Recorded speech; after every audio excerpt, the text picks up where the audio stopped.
Decoding your cat, unmasking 15 baffling behaviors. Hey cat guardians, Fawn Lucas here, and welcome to the channel.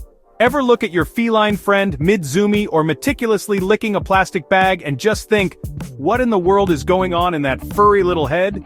You are definitely not alone. Today, we're embarking on a fascinating journey, a deep dive into the mysterious, sometimes utterly baffling world of our beloved cats. We're going to unravel and explain 15 of the strangest, most common, and often misunderstood cat behaviors, so you can finally get some answers. Cats, man. They are these incredible enigmas, aren't they? One moment, they're the epitome of cool, aloof, and yeah, let's be honest, sometimes a little bit moody, maybe even downright hard to please. They'll give you the silent treatment for moving their favorite napping blanket. But then, in the very next breath, they're purring thunderstorms in your lap, showering you with head boops and slow blinks, proving they are also deeply loving, incredibly affectionate, and capable of forming profound bonds. It's this duality that makes them so captivating. So if you've ever wished you had a secret decoder ring for your cat's brain, or a translator for their meows and quirky actions, then you've absolutely come to the right place. This video is all about getting into their heads, understanding their motivations from point of view, the cat mojo if you will. We aim to help you understand what goes on inside that complex feline brain, turning those, moments into aha moments. Let's get started on demystifying these amazing, often perplexing creatures. The art of the all-over groom, more than just cleanliness. Alright, let's kick things off with a behavior that's so common, we almost take it for granted. The constant licking, the meticulous grooming. You see your cat, curled up like a furry pretzel, tongue working overtime, attending to every single hair from head to tail. And you might think, wow, my cat is into personal hygiene. And you'd be absolutely right, but my friends, it's so much more profound than just getting rid of that stray piece of lint or a speck of dust. This isn't just about looking dapper for their next nap, although, let's face it, they do appreciate a pristine coat. This is a deep-seated, primal, instinctual behavior that's literally wired into their very DNA, a throwback to their wild ancestors where every move, every scent, could mean the difference between life and death. Think about it from the perspective of a cat out in the wild, a solitary hunter trying to survive. Smelling like their last meal, say a field mouse, could be an open invitation, a dinner bell for a bigger, meaner predator in the neighborhood. Conversely, that same lingering scent could scare off their potential meal, making their hunting efforts completely futile. So, this meticulous, almost obsessive grooming is, in large part, an ingenious survival tactic. They're effectively erasing their scent trail, making themselves less detectable to dangers lurking nearby and, at the same time, more effective and stealthy as hunters. It's like they have a built-in stealth mode, activated by their own tongue, a biological imperative to stay clean and scent-free. Beyond the crucial predator-prey dynamic, this constant grooming also serves a vital role in maintaining the health and integrity of their coat. Their tongue, which is covered in tiny backward-facing barbs called papillae, acts like a natural, super-efficient comb. These barbs are perfect for removing loose fur, trapping dander, and dislodging any little critters or debris that might have hitched a ride during their outdoor or indoor adventures. This rigorous cleaning helps prevent painful matting, especially in long-haired breeds, distributes natural skin oils for a healthy, waterproof sheen, and can even help them regulate their body temperature, providing cooling through evaporation in warmer weather. It's their personal, all-inclusive spa treatment, essential for their physical well-being. And let's not forget the powerful comfort and self-soothing aspect of grooming. It can be an incredibly calming activity for cats. You might notice your cat grooming more intensely when they're feeling stressed, anxious, or even a little bit conflicted about a situation. Or perhaps after a particularly intense play session or a startling noise, they'll retreat to a quiet spot for a thorough grooming session. It's a displacement behavior, a way for them to calm down, to center themselves, to regain a sense of control. So, when you see your cat meticulously cleaning, remember it's a complex, multifaceted behavior rooted deeply in cleanliness, survival, physical health, and emotional regulation. Pretty amazing for just a simple lick, right? The chattering enigma decoding those bird-watching sounds. Next up on our list of feline mysteries is that peculiar little ek ek ek ek sound your cat makes, often when they're laser-focused, staring intently out the window at a bird flitting by, a squirrel scampering up a tree, or even a pesky fly buzzing on the other side of the glass. That's the chatter, sometimes also referred to as chirping or chittering. It's one of those uniquely cat behaviors that can be both incredibly amusing to witness and utterly perplexing to understand. What exactly is going on in their little predator brain when they start making those rapid-fire vocalizations? Are they trying to have a conversation with the birds? Are they expressing their sheer frustration? It's a fascinating sound, not quite a meow, definitely not a hiss or a growl, but something else entirely. The most widely accepted theory, and the one that I personally lean towards based on observing countless cats, is that this chattering is a fascinating manifestation of their intense hunting excitement, coupled with a significant dose of frustration. Imagine, they see that bird, that tantalizing, fluttering, perfectly bite-sized piece of prey, just inches away, yet completely out of reach due to that invisible barrier we call a window. Their highly tuned hunter instincts are firing on all cylinders, every fiber of their being is screaming pounce. That chattering sound is almost like a reflex, an involuntary overflow of that potent predatory energy.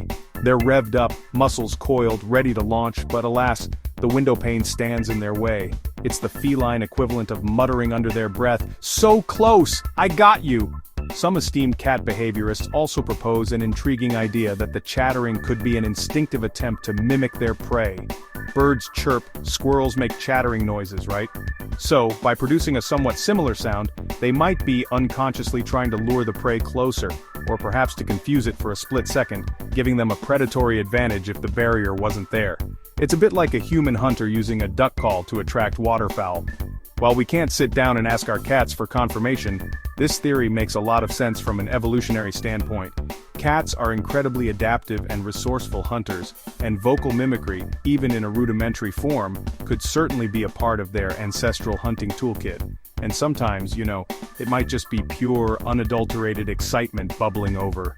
The mere sight of potential prey can trigger a significant rush of adrenaline and other excitatory neurochemicals in their brain, and the chattering is simply an outward expression of that internal thrill, that focused anticipation. It's like a little kid on Christmas morning just vibrating with excitement, unable to contain their glee. So, the next time you hear that distinctive ek ek ek sound, take a moment to appreciate it. You're getting a rare glimpse into the mind of your little house panther, watching them fully engaged in their ancestral role as a skilled predator. Even if their hunting grounds are limited to the view from your living room window, it truly is a window into their wild heart. The scent of friendship. Why your cat rubs their face on everything, including you. Ah, the gentle, affectionate face rub.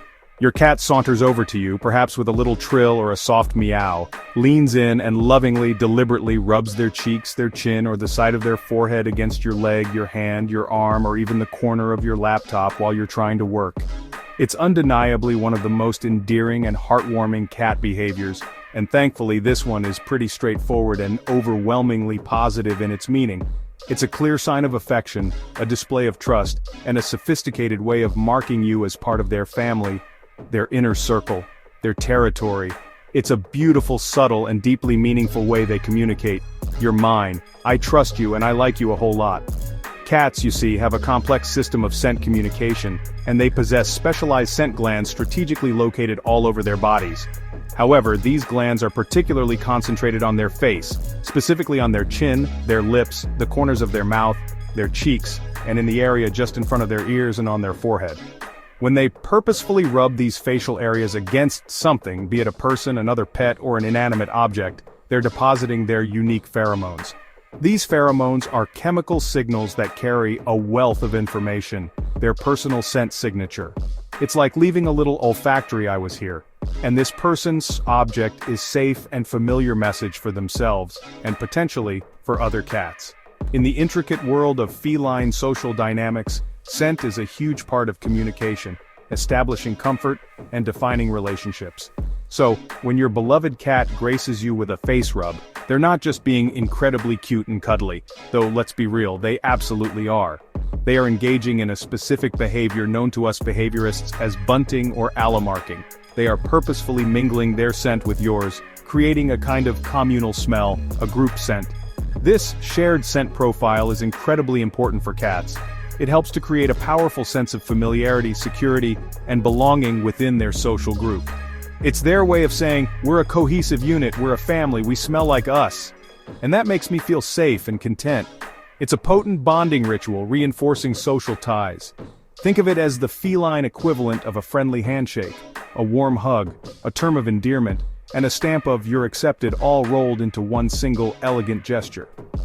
They perform this same behavior on furniture, doorways, and other objects within their environment, marking their territory as safe, familiar, and unequivocally theirs. This scent marking helps them navigate their world with more confidence. So the next time your furry friend decides to bestow upon you a good thorough face rub, lean into it, cherish it.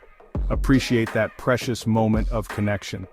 They're telling you, in their own special silent language, that you are incredibly important to them, a cherished and integral part of their world. Chapter 4. The Head Boop, a more assertive sign of affection and trust. Now let's elevate the discussion from the gentle face rub to its more assertive cousin, the headbutt, or as many of us affectionately call it, the head boop. This is often a noticeably more forceful and deliberate version of the facial rubbing we just explored. Your cat might walk right up to you, with clear intent in their eyes, and firmly press their forehead or the very top of their head directly against you. Perhaps your leg if you're standing, your arm if you're seated, or even your own forehead or cheek if you happen to be down at their level. It can feel quite insistent, quite purposeful, and that's precisely because it often is. It's a clear, confident, and unambiguous gesture of their feelings towards you. Much like the softer face rubbing, the more robust headbutt is a major display of affection and a significant scent-marking behavior. Those same crucial pheromone glands located on their forehead and scalp are working overtime during a head boop, diligently depositing their unique scent signature and effectively claiming you as their own, a key member of their trusted circle. However, the increased intensity and deliberateness of the headbutt often signify an even stronger emotional connection, a deeper level of trust, and a profound comfort in your presence. It's like they're amplifying their message saying, I don't just like you, I really like you, I trust you implicitly, and I want you to know it without a shadow of a doubt. This behavior, also known scientifically as bunting, when it involves this kind of firm, affectionate nudge, is something cats typically reserve for their most trusted and cherished companions. This inner circle might include other friendly cats in the household with whom they have a strong bond, beloved family dogs, or, most commonly, their favorite humans. It's a genuine sign that they feel completely safe, secure, and at ease with you. Think about it. They're literally putting their head, a relatively vulnerable part of their body, directly into your space, often with considerable force. For an animal that is hardwired for caution and self-preservation, that takes an immense amount of trust and a complete lack of perceived threat. Often a good solid headbutt is also a clear invitation, a solicitation for further interaction. It can be a direct request for attention, for pets, for gentle scritches right there on that spot they just bonked you with, or perhaps on their cheeks or under their chin. They're essentially communicating, hey, I'm here, I adore you, you make me feel safe, now, please acknowledge my presence with some affection. So, you should absolutely consider it a high compliment, a badge of honor in the feline world.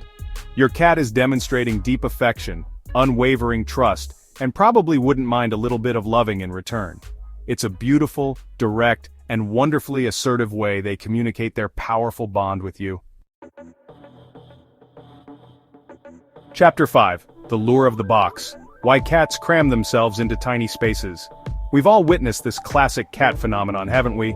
You buy them a luxurious, multi-tiered cat tree, complete with scratching posts and dangling toys, or a plush orthopedic bed designed for ultimate feline comfort. And where do you find your cat? Blissfully snoozing, contorted into a cardboard box that looks at least 2 sizes too small, squeezed into a tiny forgotten drawer you accidentally left open, or perhaps even attempting to stuff themselves into a surprisingly small handbag or a grocery bag left on the floor. Why this seemingly inexplicable obsession with tight, often ridiculously small spaces?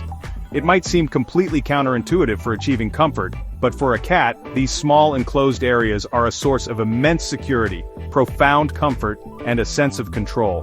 Let's try to see the world from a cat's perspective, particularly thinking back to their wild ancestors or feral cousins. Out in the vast, open wilderness or even in a bustling urban environment, they are constantly aware of potential threats. They are both predator and prey.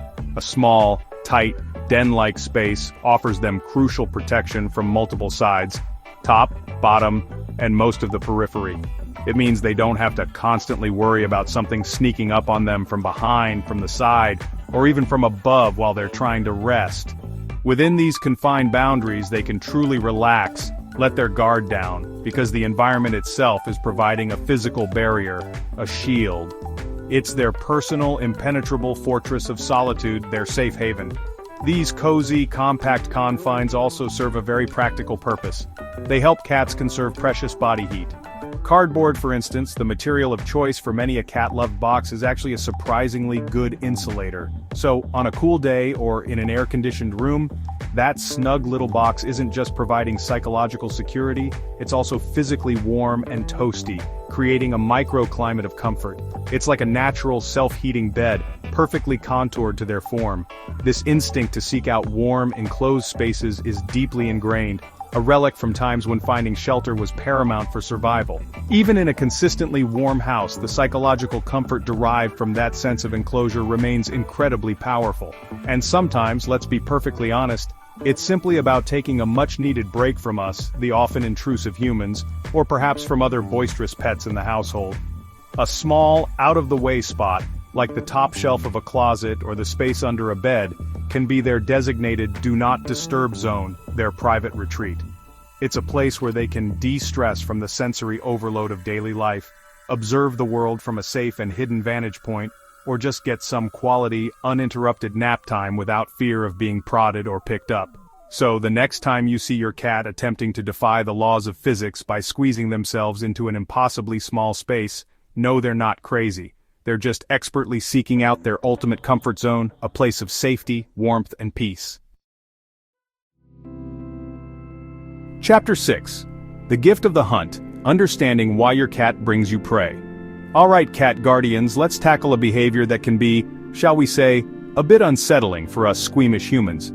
You wake up in the morning, perhaps head to the kitchen for your first cup of coffee, and there it is, a gift, thoughtfully laid out on the welcome mat or your kitchen floor, courtesy of your beloved feline companion. This present might be a deceased mouse, a slightly stunned bird, maybe even a large, crunchy insect or a small lizard, proudly displayed for your inspection. Your first reaction might understandably be a cocktail of horror, disgust, and utter confusion. Why, Fluffy, why would you do this to me? But before you get upset or scold your little hunter, please try to pause and see this act from your cat's unique point of view. Believe it or not, this is actually a sign of high esteem, a compliment in their world. In the wild and even in feral cat colonies, mother cats diligently bring prey back to their kittens. Initially, this prey will be dead, making it easy for the kittens to learn what food is. As the kittens grow, the mother will start bringing back injured or stunned prey, providing them with crucial opportunities to practice their own hunting and killing skills under her supervision. It's an essential part of their development, teaching them the vital survival skills they'll need as adults. Now consider your spayed or neutered house cat, who doesn't have kittens of their own to teach. When they bring you this prey, they might very well be acting on that same powerful, deeply ingrained instinct to provide for and educate their family members. They're essentially looking at you, their big, clumsy, two-legged companion who, from their perspective, seems utterly incapable of catching even the slowest mouse and thinking, "Look what I, the skilled hunter, caught. I'm a good provider for this family. And hey, you don't seem to be catching much on your own, so here, let me help you out. Maybe you can learn something." It's their way of contributing to the household resources, of sharing their hard-earned bounty. It's a token of their affection and their perceived responsibility to care for you, however gruesome and unwelcome the form of that care might appear to our human sensibilities. They're trying to teach you, to provide for you, because in their eyes you're part of their clan, their family unit. So while a half-eaten shrew is not exactly the kind of present you put on your birthday wish list, try to appreciate the underlying sentiment, the instinctual drive behind it. They're not being malicious or intentionally gross, they're simply being a cat, acting out a behavior that is fundamental to their nature. The best way to handle these gifts is to calmly and quietly dispose of them when your cat isn't looking, to avoid confusing them or making them think you're rejecting their offering. Then, crucially, ensure they have plenty of stimulating interactive play that mimics hunting. Think feather wands, laser pointers, used responsibly, and puzzle feeders, to help satisfy that powerful prey drive in a less messy and more appropriate way for an indoor companion. Chapter 7. The Art of the Power Nap. Why cats sleep so much. Does it ever seem like your cat's primary occupation, their main job in life, is simply sleeping? You find them curled up in a sunbeam streaming through the window, stretched out languidly on the back of the sofa, tucked away in the depths of a linen closet, or even draped over your keyboard, snoozing, dozing, napping, seemingly for hours on end. It's absolutely true. Cats spend a very significant portion of their lives asleep. On average, adult cats sleep around 12 to 16 hours a day, and this can extend even longer for young, growing kittens who need rest for development, and for senior cats whose energy levels naturally decline. But this isn't a sign of laziness or boredom, it's a biological necessity, intricately linked to their evolutionary history as predators. Cats are classified as crepuscular animals. This means they are naturally most active during the twilight hours of dawn and dusk. This activity pattern isn't arbitrary, it's strategically aligned with the times when their natural prey, such as small rodents, birds, and insects, are also most active and vulnerable. Their entire physiology, their metabolism, their sensory acuity, is designed for short, incredibly intense bursts of energy required for stalking, chasing, and pouncing during these prime hunting windows. This is followed by long periods of rest and sleep to conserve that precious energy for the next hunt. Think of them as elite sprinters who give their all in short races rather than marathon runners built for endurance over long distances. So, all that daytime sleeping you observe is essentially them recharging their internal batteries, preparing for their peak hunting, or in the case of our well-fed house cats, peak playing time. Even if your indoor cat's most challenging hunt involves stalking a dust bunny under the couch or pouncing on a crinkle ball, those ancient hardwired instincts are still very much present and active. They are genetically programmed to rest and conserve energy for these anticipated bursts of activity, however domesticated and pampered their current lifestyle may be. This pattern of activity and rest is fundamental to their nature. It's also important to make a distinction between light dozing and deep REM sleep. A significant portion of their sleep time is actually more akin to a cat nap, a state of light rest where they remain semi-alert to their surroundings.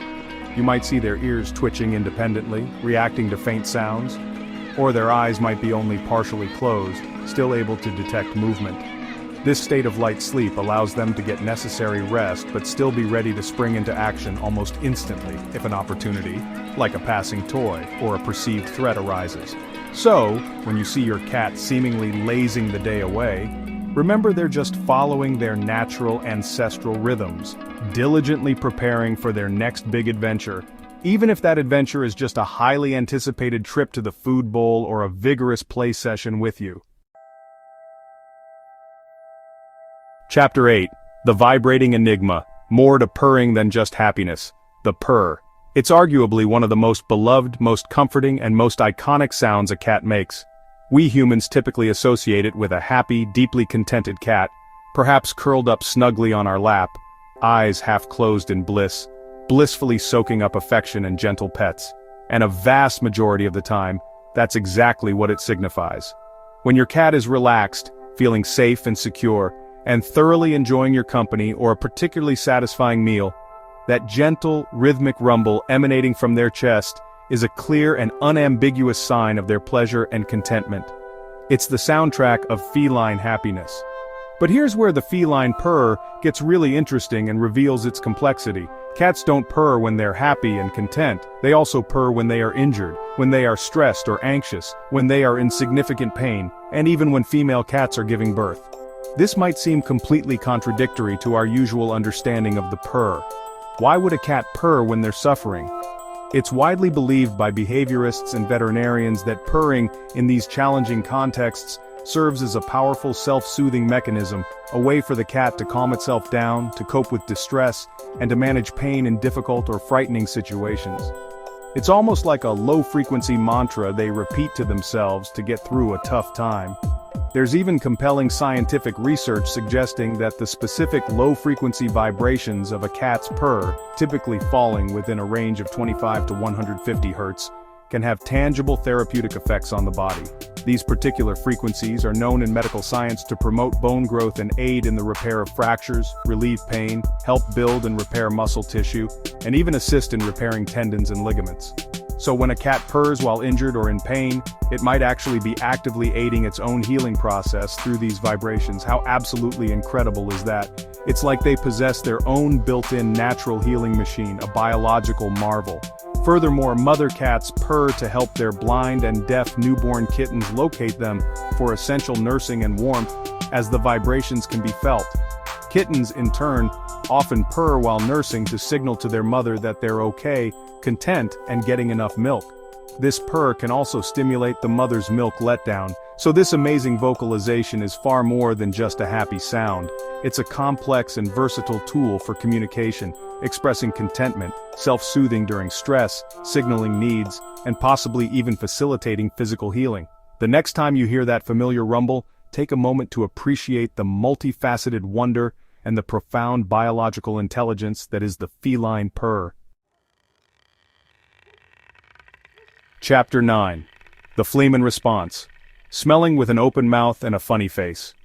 Have you ever observed your cat taking a deep sniff of something, perhaps your recently worn shoes, another cat's rear end, a common cat greeting spot, or a particularly interesting patch on the carpet, and then they pull back, their upper lip curls in a distinctive way, their nose wrinkles up, and they sit there for a few seconds with their mouth slightly agape, looking a bit dazed or like they've just smelled something incredibly offensive. They might appear as if they're disgusted, or perhaps they're making a funny, goofy face just for your amusement. This peculiar and often comical expression is a specific behavior known as the Flehmen response, and it has a very important scientific function. It's not necessarily that they're disgusted by the smell, though admittedly sometimes the object of their intense olfactory attention pretty rank to our human noses. What they're actually doing when they exhibit this response is utilizing a specialized secondary olfactory organ called the vomeronasal organ, also widely known as the Jacobson's organ. This fascinating organ is located in the roof of their mouth, just behind their upper front teeth, and it has ducts that connect it to both the oral and nasal cavities. Think of it as a highly specialized accessory smelling system, specifically designed to analyze complex scent molecules, particularly pheromones and other chemical signals that carry detailed social information. When a cat performs the Flehmen response, that characteristic lip curl and open mouth posture, they are actively drawing air, along with the scent molecules it carries, into their mouth, and then pumping it up through those tiny ducts to the Jacobson's organ. This allows them to get a much more detailed and nuanced read on the scent than they would through their normal nasal smelling process alone. It's particularly useful for detecting and interpreting pheromones left by other cats. These pheromones can tell them a wealth of information about the cat who left the scent, including their gender, their reproductive status, for example if a female is in heat, their social standing, their stress levels, and even their emotional state at the time the scent was deposited. You'll very frequently observe male cats, especially intact toms, using the Flehmen response when they are investigating the urine marks left by female cats, as this helps them determine if a female is receptive to mating. However, it's important to note that all cats, both male and female, neutered or not, possess and utilize this sophisticated organ. It's a vital tool for their social communication, for understanding their environment, for recognizing individuals, and for navigating the complex olfactory landscape that defines so much of their world. So, the next time you see your cat making that stinky face, remember they're not just being silly. They're engaging in some serious high-level scent analysis, gathering a rich tapestry of information that's completely invisible and largely incomprehensible to us. Pretty sophisticated for a funny face, huh? I feel nauseous, believe me. Now we arrive at a behavior that's decidedly less charming and can be a major source of frustration for cat guardians urine spraying. If you've ever been on the receiving end of this particular feline communication method, you know firsthand how frustrating, pervasive, and frankly incredibly smelly it can be. It's crucial to understand that this isn't about your cat suddenly having an accident or forgetting their impeccable litter box training. Spraying is a deliberate, intentional act of communication, a very specific way for cats to mark their territory and send strong messages to other felines. and it's usually done against vertical surfaces like walls, furniture, or curtains, rather than on horizontal surfaces like the floor. Both male and female cats, whether they are neutered or spayed or not, possess the ability to spray urine, although it is statistically more common in intact male cats due to the influence of testosterone. When a cat sprays, they typically back up to a chosen vertical object, lift their tail straight up in the air, the tail may often quiver or vibrate, and then they release a small, concentrated jet of urine. This sprayed urine is chemically different from regularly voided urine. It contains additional pheromones and scent compounds that send a very strong and clear message to any other cats in the vicinity. This is my turf. I was here. Or stay away. It's like them leaving a very potent, very pungent calling card or a no trespassing sign. Spraying behavior often occurs when a cat feels insecure, anxious, or threatened in their own environment. This feeling of insecurity can be triggered by a variety of stressors. Common culprits include the sight or smell of new or unfamiliar cats outside the home, significant changes within the household, such as the arrival of a new pet, a new human baby, or even visitors, or even something as seemingly innocuous as rearranging the furniture, which can disrupt their established scent map of the territory. By spraying their own urine, they are attempting to surround themselves with their own familiar scent, which, in their world, helps to make them feel safer, more secure, and more in control of their perceived territory. It's an attempt to bolster their confidence and reassert their claim. If your cat suddenly starts spraying, it's absolutely crucial to first rule out any underlying medical issues with your veterinarian. Certain conditions such as urinary tract infections, bladder stones, or kidney disease can sometimes lead to changes in urination habits, including spraying. If medical causes are ruled out and the spraying is determined to be behavioral, the key to resolving it is to identify and then address the underlying stressor. Strategies can include increasing environmental enrichment, providing more vertical space and secure hiding spots, using calming feline pheromone diffusers or sprays, ensuring a pristine and easily accessible litter box setup, multiple boxes, varied litter types, and sometimes in persistent cases, consulting with a veterinary behaviorist. Remember, this isn't a bad or naughty behavior in their eyes. It's a natural stress response that we, as their guardians, need to understand and manage with compassion and patience. The epic, often traumatic struggle of cat bath time. It's a scenario many cat guardians know all too well, a scene that frequently involves loud protests, desperate hissing, frantic scratching, and a determined soaking wet feline attempting to defy the laws of gravity and physics to escape the confines of the dreaded tub or sink. Why do the vast majority of our feline companions have such a profound, almost visceral aversion to water and the entire bathing process? It can seem quite counterintuitive, especially when we consider how much time they dedicate to meticulously grooming themselves with their tongues. Well, my friends, there are actually several very good, very logical reasons for their H2O phobia. Firstly, and perhaps most significantly, a cat's fur is generally not designed for getting thoroughly soaked. Unlike many dog breeds that possess oily, water-repellent outer coats that allow water to bead up and roll off, most domestic cat fur readily absorbs water. This means that once their coat becomes wet, it gets incredibly heavy, matted, and extremely uncomfortable for them. Furthermore, a wet coat takes a very long time to dry completely, even with toweling. Imagine wearing a soaking wet, heavy wool sweater for hours on end. That's probably a pretty accurate approximation of what it feels like to a drenched cat. This prolonged dampness can also make them feel intensely cold and chilled, even if the ambient room temperature is warm, as the evaporating water draws heat away from their body. Secondly, the entire experience of being forcibly submerged, restrained, or doused with water is inherently stressful for most cats. Cats are creatures that thrive on control and predictability in their environment. Being physically restrained, manhandled, and subjected to an unfamiliar and unpleasant sensation like running water, from which they cannot easily escape, triggers their innate fight-or-flight response. The lack of control over the situation, combined with the deeply unpleasant physical sensation of being wet and heavy, makes bath time a genuinely frightening and anxiety-provoking experience for many, if not most, felines. Their panic is real, and let's not forget their incredibly acute and sensitive sense of smell. The shampoos and conditioners we use, even those marketed as gentle or unscented to our relatively dull human noses, can have strong chemical smells that are overwhelming and offensive to a cat's highly developed olfactory system. Plus, a bath effectively strips away all their natural body odors and the familiar, comforting scents they've so carefully deposited on their fur through countless hours of grooming and rubbing.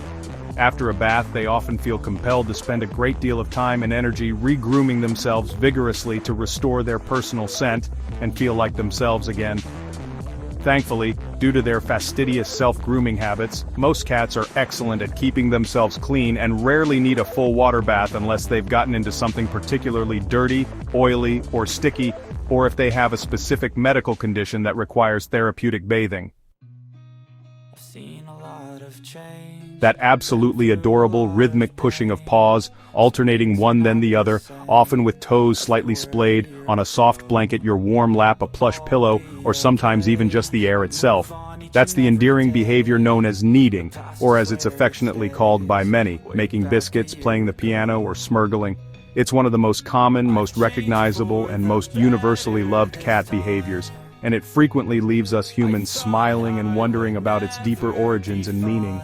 Why do they engage in this repetitive, often trance-like motion, usually accompanied by deep purring and a blissed-out, contented expression on their furry faces? Kneading is a behavior that has its roots way back in early kittenhood. Tiny newborn kittens instinctively knead their mother's belly around her nipples while they are nursing. This rhythmic pushing action serves a very practical purpose. It helps to stimulate the flow of milk from the mammary glands, ensuring they get the nourishment they need to survive and grow. Because this action is so intrinsically linked with the warmth, comfort, nourishment, and profound security of being with their mother, it becomes deeply associated with feelings of ultimate contentment, safety, and love. So when our adult cats knead, it's widely believed by animal behaviorists to be a neotenic trait, a holdover from this very early, very positive developmental stage, a regression to that feeling of pure, unadulterated comfort and security. Therefore, when your cat chooses your lap, your chest, or even just a nearby blanket while you're present, as the spot for their biscuit-making session, you should consider it a huge compliment, a genuine sign of their affection and trust. They are essentially telling you in their own special way that they feel incredibly comfortable, completely safe, deeply relaxed, and genuinely happy in your presence, much like they did when they were a tiny kitten snuggled up against their nurturing mother. It's a clear indication that they are in their happy place, their zone of ultimate comfort, and you, my friend, are a significant and cherished part of that blissful state. Some alternative or complementary theories also suggest that kneading might be an ancestral behavior related to preparing a soft and comfortable place to rest or sleep, much like their wild ancestors might have patted down tall grass, leaves, or soft earth to create a cozy den. Additionally, cats possess scent glands in the soft pads of their paws, so, as they knead, they could also be subtly depositing their unique scent onto the surface, or onto you, marking it as their own, claiming it as part of their comfort zone, and reinforcing that sense of belonging. Whatever the precise combination of reasons, be it a relic of kittenhood, a nesting instinct, or scent marking, one thing is certain: when your cat is happily making biscuits, they are in a state of pure, unadulterated feline bliss, and it's a beautiful thing to witness. You're peacefully relaxing on the couch, perhaps engrossed in a good book or watching your favorite TV show, and then, seemingly out of absolutely nowhere, your otherwise calm and dignified cat transforms into a furry, four-legged rocket. They begin tearing through the house at breakneck speed, ricocheting off furniture like a pinball, skittering across hardwood floors, maybe even running sideways with their back arched and their tail puffed up. These sudden, frantic, and often hilarious bursts of intense activity are commonly known as the Zoomies, or more scientifically, frenetic random activity periods, FRAPs. It can be incredibly amusing to watch, but also a little bit bewildering. What on earth possesses them to engage in these wild sprints? These spontaneous Zoomies are usually a perfectly normal and healthy way for cats to release significant amounts of pent-up energy. We must always remember that at their core, cats are natural-born hunters, apex predators in miniature, designed by evolution for short, incredibly intense bursts of activity involved in stalking, chasing, and pouncing on prey. Our modern indoor lifestyles, while providing safety and comfort, don't always offer sufficient outlets for this innate, hardwired energy and predatory drive. So that sudden, explosive sprint around the living room is often like them shaking off the excess energy, a physical manifestation of boredom, a need for stimulation, or simply a celebration of feeling good. You might observe that these Zoomie sessions happen more frequently in the evening hours or very early in the morning. This timing often aligns perfectly with their natural crepuscular activity patterns, those twilight periods of dawn and dusk when their wild ancestors would be most actively hunting. It could also occur after a particularly long nap, when they wake up feeling refreshed, revitalized, and ready for some serious action. And sometimes, quite amusingly, a vigorous Zoomie session can happen right after a successful trip to the litter box, a phenomenon playfully referred to by some as the poo-phoria dash or the victory lap. While generally harmless and a normal part of being a cat, if Zoomies become excessively frequent, overly intense, or seem to occur at disruptive times, like the middle of the night, consistently, it could be an indication that your cat needs more regular structured playtime and increased mental stimulation throughout the day. Engaging them in consistent, interactive play sessions with toys like feather wands, fishing pole toys, or laser pointers, always ensuring the laser session ends with them catching a physical toy to avoid frustration, can help them expend that abundant energy in a more focused and satisfying way. Think of it as their personal workout routine, essential for their physical and mental well-being. A physically tired and mentally stimulated cat is often a more content, calmer, and less randomly zippy cat. Cat bites. They can range from a surprisingly gentle, inhibited nibble during an affectionate moment or a playful interaction often called a love bite, to a much more serious, painful bite that unfortunately breaks the skin and can even lead to infection. Understanding a cat bites is absolutely paramount to addressing the behavior effectively and maintaining a positive, trusting relationship with your feline friend. It's very rarely, if ever, out of sheer malice or unprovoked aggression. There's almost always an underlying reason, a communication breakdown that we humans have missed, or an unmet need that the cat is trying to express in the only way they know how. One very common reason for biting, especially prevalent in younger cats and kittens, is what we call play aggression. If kittens are separated from their mother and litter mates too early, or if they are single kittens hand-reared by humans, they might not have had the crucial opportunity to learn proper bite inhibition. Their mother and siblings would have taught them, through yelps and retaliatory nips, when their bites were too hard during play. If we humans inadvertently use our hands, fingers, or feet as toys during playtime, we can unintentionally teach them that biting human skin is an acceptable and even fun part of the game. It's vital to always redirect their playful energy onto appropriate toys, never our bodies. Another frequent cause of unexpected biting is overstimulation, sometimes referred to as petting-induced aggression. Your cat might be purring contentedly on your lap, seemingly enjoying the petting session, and then suddenly, seemingly out of the blue, wham! A quick nip or a more serious bite. This often happens because we, as humans, are not adept at reading their more subtle, early warning signals that they've had enough interaction. A tail that starts twitching or thumping, ears that begin to flick back and forth or flatten against their head, skin that ripples along their back, or a sudden stiffening of their body. These are all clear signs in cat language that they're becoming overwhelmed or irritated. The bite is their last resort, their loudest way of saying, "Stop please, I've had enough petting now." Fear, acute or chronic pain, or significant stress can also be major triggers for biting behavior. A cat that feels cornered, trapped, or threatened, one that is suffering from pain due to an undiagnosed injury or illness, like arthritis or dental disease, or a cat that is highly anxious due to changes in their environment may bite defensively as a means of protecting themselves.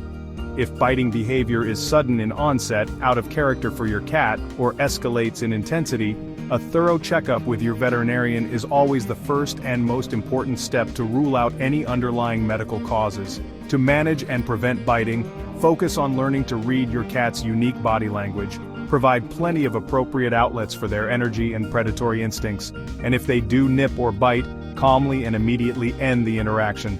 Never resort to physical punishment, as this will only increase fear and aggression. Instead, focus on understanding their communication and addressing their needs. The old, well-worn adage confidently states that cats always land on their feet. While this isn't infallibly true, especially from very short falls where they don't have time to react, or from extremely high falls where the impact force is too great, they do possess an absolutely incredible innate ability known as the righting reflex. This remarkable reflex allows them to instinctively orient their body correctly during a fall, even from a considerable height, and more often than not to land upright on all four paws.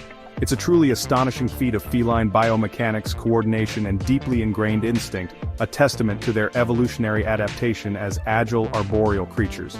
This complex righting reflex begins to develop in kittens when they are as young as 3 to 4 weeks old, and it's usually fully perfected and reliable by the time they reach about 6 to 7 weeks of age. It's not magic, nor is it a conscious decision. It's a sophisticated, lightning-fast sequence of coordinated movements. When a cat begins to fall, their highly sensitive inner ear, specifically their vestibular system, which governs balance and spatial orientation, immediately detects that their body is not upright relative to gravity. This detection triggers an almost instantaneous chain reaction of muscular adjustments. First, they rapidly rotate their head to be level with the ground, using their eyes to fix on the horizon if possible. Then, their flexible spine twists, followed by their forelegs being brought into position, and finally their hind legs swing around, all while they typically keep their back arched to help absorb the shock of landing. Several unique anatomical features contribute significantly to this incredible aerial agility. Their exceptionally flexible backbone, which contains more vertebrae, around 30, excluding tailbones, compared to humans, 24 in the main spinal column, allows for a much greater degree of rotation and flexion. Furthermore, cats lack a true rigid collarbone, clavicle. Instead, they have a small, free-floating clavicle embedded in muscle, which gives their shoulder girdle incredible mobility and allows them to squeeze through tight spaces and, crucially, to rotate the front part of their body independently of the rear. They also instinctively splay their legs out to increase air resistance, creating a sort of parachute effect to slow their descent, and arch their back to help distribute the impact forces across their body more evenly when they finally make contact with the ground. However, it is absolutely crucial for all cat guardians to remember that the righting reflex, while amazing, has its limitations and does not make cats immune to injury from falls. A fall from too short a distance, less than about 2 or 3 feet, might not provide them with enough time to fully orient themselves before impact. Conversely, falls from great heights, several stories, can still result in severe injuries, such as broken bones, internal injuries, or even prove fatal, even if they manage to land on their feet, simply due to the sheer force of the impact exceeding what their bodies can absorb. So, while their righting reflex is an amazing evolutionary adaptation, keeping windows securely screened, supervising cats on balconies, and ensuring a safe home environment is still absolutely essential for your cat's safety and well-being, it's a beautiful demonstration of their design as agile, tree-dwelling hunters and climbers. Wow, what an incredible journey into the intricate and often perplexing feline mind, right? From understanding the deeply practical, survival-based reasons behind all that meticulous grooming, to deciphering the complex emotions and social signals conveyed through a gentle headbutt or a rumbling purr, it's clear that our cats are constantly communicating with us, sharing their world in their own unique, subtle, and sometimes downright strange ways. I genuinely hope this deep dive into these 15 common yet often mystifying behaviors has helped you understand your own furry companions on a much deeper level, and maybe even fostered a newfound appreciation for their charming quirks and fascinating instincts. Which of these behaviors that we discussed today surprised you the most to learn about? Or which one is a signature move that your own cat performs all the time, leaving you scratching your head or smiling knowingly now? I would absolutely love to hear your personal stories, your observations, and any insights you've gained from living with these amazing creatures. Please take a moment to drop a comment below. Let's get a conversation going and continue to learn from each other. Let's talk cat. Your experiences are valuable to this whole community of cat lovers. If you found this video informative, helpful, or perhaps just enjoyed hanging out with us and geeking out over all things feline, please show your support and appreciation by giving this video a big thumbs up. It really helps the channel reach more cat guardians like yourself. And if you haven't already, please make sure you hit that subscribe button and, very importantly, ring that little notification bell next to it. That way, you won't miss out on any of our future adventures into the captivating world of cats, where we'll be sharing more tips, tricks, behavioral insights, and heartwarming stories to help you build an even stronger, more harmonious, and joy-filled relationship with your beloved feline family members. We're all about celebrating cats here, in all their mysterious, majestic, and wonderful glory.